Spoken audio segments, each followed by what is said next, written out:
चक्र यूनानी आक्रमण 6वीं शताब्दी ईसा पूर्व के मध्य ईरान में कुरुस अथवा साइरिस द्वितीय 558 से 529 ईसा पूर्व के हखानमी साम्राज्य की स्थापना की। बेहिस्तून पर्सिपोलिस तथा नक्शे रुस्तम अभिलेख द्वारा प्रथम 522 से 486 ईसा पूर्व के शासनकाल का है। इससे भारत पारसिक संबंधों के विषय में महत्वपूर्ण सूचना प्राप्त होती है।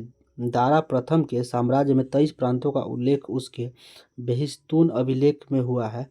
हेरोडोटस के विवरण से ज्ञात होता है कि भारत के दारा साम्राज्य का 20वां प्रांत था।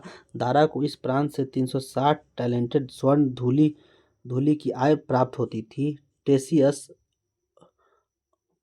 अर्थजर्कसीज का राजवैद्य था। पारसिक संपर्क के परिणाम स्वरूप भारत के पश्चिमोत्तर प्रदेश में खरोष्ठी नाम की लिपि का जन्म हुआ था, जो ईरानी अरामेइक लिपि से उत्पन्न हुई थी। पारसिक या ईरानी स्वर्ण मुद्रा डेरिक तथा रजत मुद्रा सिगलोई कहलाती थी। ईरानी सिक्के सिगलोई पश्चिमोत्तर प्रांत में प्रचलित थे। महापद्म नंद के उत्तराधिकारियों की संख्या पुराणों तथा बौद्ध ग्रंथों में 8 मिलती है। इस वंश का अंतिम शासक घनानंद था, जो सिकंदर का समकालीन था। उसे यूनानी लेखकों ने अग्रमीज कहा है। जेनोफोस ने उसे बहुत ध्यानाढ्य व्यक्ति बताया है। भद्रसाल उसका सेनापति था। सिकंदर मेसोडोनिया के क्षत्रप फिलिप द्वितीय का पुत्र था। हखामनी साम्राज्य को ध्वस्त करने के पश्चात 326 ईसा पूर्व के वसंत के अंत में एक विशाल सेना के साथ सिकंदर भारतीय विजय के लिए चला। लगभग 2 वर्षों के अभियान के पश्चात 325 ईसा पूर्व में सितंबर माह से सिकंदर ने पाटन के यूनान को प्रस्थान वापस किया।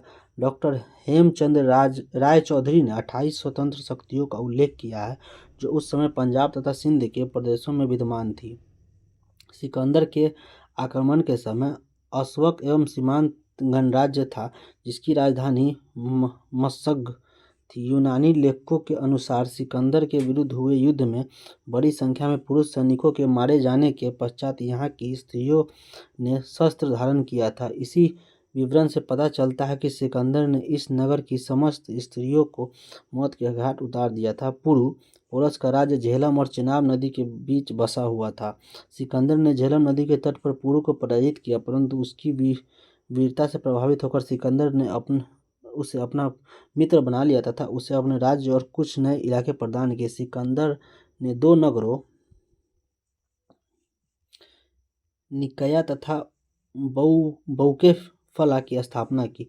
व्यास नदी सिकंदर नदी के उत्कर्ष का चरम बिंदु सिद्ध हुई। इसके सैनिकों द्वारा आगे बढ़ने से इनकार के पश्चात उसने स्वदेश लौटने का फैसला किया। 323 ईसा पूर्व के लगभग सिकंदर की मृत्यु हो गई। सिकंदर के आक्रमण के परिणाम स्वरूप पश्चिमोत्तर भारत में अनेक यूनानी उपनिवेश निकाया केफला सिकंदरिया स्थापित हो गए। व्यापारिक संपर्क के फलस्वरूप यूनानी मुद्राओं के अनुकरण पर भारत में उलुक शैली के सिक्के ढाले गए। सिकंदर के हमले के समय उत्तर भारत पर निम्नलिखित राजवंशों में से किस का एक शासक था? आंसर हो जाएगा नंद वंश का। नंद वंश का अंतिम शासक घनानंद था, जो सिकंदर का समकालीन था। उसे यूनानी लेखकों ने अग्रमीज कहा है। जेनोफिज उसे बहुत ध्यानाढ्य व्यक्ति बताता है। भद्रसाल उसका सेनापति था। निम्नलिखित में से मगध का कौन सा राजा सिकंदर महान के समकालीन था? आंसर हो जाएगा धनानंद। निम्नलिखित कथनों पर विचार कीजिए। इसका सीधा आंसर देख लेते हैं। आंसर हो जाएगा सी। ए सही है, परंतु आर गलत है। बस ए पढ़ लेते हैं। लगभग 200 वर्ष के अभियान के पश्चात सिकंदर महान 325 ईसा पूर्व में भारत छोड़ दिया था। इसका हखामनी साम्राज्य को ध्वस्त करने के पश्चात 326 ईसा पूर्व के वसंत के अंत में एक विशाल सेना के साथ सिकंदर भारतीय विजय के लिए चला। लगभग 2 वर्ष के अभियान के पश्चात 325 ईसा पूर्व के सितंबर माह में सिकंदर ने पाटल से वापस यूनान को प्रस्थान किया, किंतु वह चंद्रगुप्त मौर्य से पराजित नहीं हुआ। इस प्रकार ए सही है, जबकि आर गलत है। युद्ध भूमि में बड़ी संख्या में सैनिकों के मारे जाने अथवा आहत हो जाने के बाद किस भारतीय गण अथवा राज्य की स्त्रियों ने सिकंदर के विरुद्ध शस्त्र धारण कर लिया था? आंसर हो जाएगा डी मशग। सिकंदर के आक्रमण के समय अस्वक एक सीमांत गणराज्य था जिसकी राजधानी मशक थी। यूनानी लेखकों के अनुसार सिकंदर के विरुद्ध हुए युद्ध में बड़ी संख्या में पुरुष सैनिकों के मारे जाने के पश्चात यहाँ की स्त्रियों ने शस्त्र धारण कर लिए थे। भारत में सिकंदर की सफलता निम्नलिखित कारणों से थी। इसका आंसर सीधा देख लेते हैं, बी हो जाएगा 1, 2 और 3। मतलब उस समय भारत में कोई केंद्रीय सत्ता नहीं थी, ये भी सही है।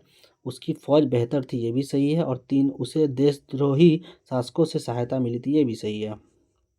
सिकंदर की भारत में सफलता के उपयुक्त कारणों में से प्रथम 3 सत्य है। डॉक्टर हेमचंद्र राय चौधरी ने उस समय 28 स्वतंत्र शक्तियों का उल्लेख किया है। तात्पर्य यह है कि उस समय भारत में कोई केंद्रीय सत्ता नहीं थी। उसकी सेना निसंदेह श्रेष्ठ थी। आर्मी जैसे तमाम देशद्रोही भारतीय शासकों ने उसे सहयोग दिया, तथापि भारत की विजय उसके अच्छे प्रशासक होने का कोई योगदान नहीं था, अतः उपयुक्त भी सही होगा। उस वीर भारतीय राजा का नाम बताइए जिसे सिकंदर ने झेलम नदी के तट पर पराजित किया था। इसका आंसर हो जाएगा बी यानी पोरस था। पुरु यानी पोरस। सिकंदर ने झेलम नदी के तट पर पोरस पुरु को पराजित किया, परंतु उसकी वीरता से प्रभावित होकर सिकंदर ने उसे अपना मित्र बना लिया और उसे अपना राज्य और कुछ नए इलाके प्रदान किए। निम्नलिखित में से कौन सिकंदर के साथ भारत में नहीं आया था? आंसर हो जाएगा सी, डाइमेकस। डाइमेकस सिकंदर के साथ भारत नहीं आया था। स्ट्रोबो के अनुसार सीरिया के राजा एंटीयोकस ने डाइमेकस नामक अपना एक राजदूत बिंदुसार की राज्य सभा में भेजा था।